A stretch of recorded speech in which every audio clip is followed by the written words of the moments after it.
So, with regard to rabbit care, it's like I'm finally figuring out just what it is that helps these rabbits stay alive. Like really watching all these crime shows also helps with one's that abilities of.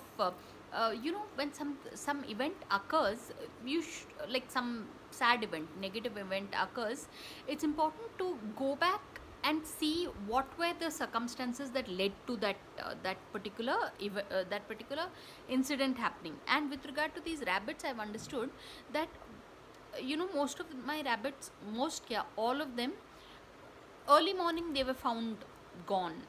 So what I feel is that's what something happened in the night, something as in it was a, from a very logical perspective, it is cold. Yeah, I it had never occurred to me that no, I mean, I've realized that regardless of whether you yourself are claustrophobic, a rabbit cage should necessarily be covered, like even with a thick something, it has to be fully covered probably, because these rabbits are, they are like, actually, I don't know, yeah, they are like babies, so I think they need that incubator type environment. Because I used to think, oh, these are animals, so they should be free. So earlier I used to allow them to roam in the balcony, like even at night. But now I realize no. By the time it's 7, it's dark. I put them back in their cage. The earlier version of me would think, oh my God, this is so cruel. Let them be free. But no, yeah, they are babies. They need that level of containment.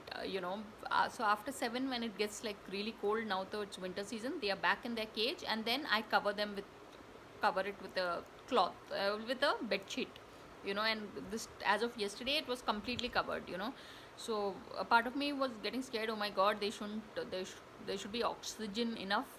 But this morning when I saw them, they were completely like, I think when you have a good night's rest, you are perky, and and they are slightly growing in size also.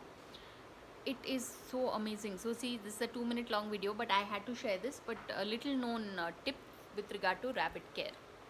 I know so much of gyan, but but on that note, thanks for watching, and please subscribe.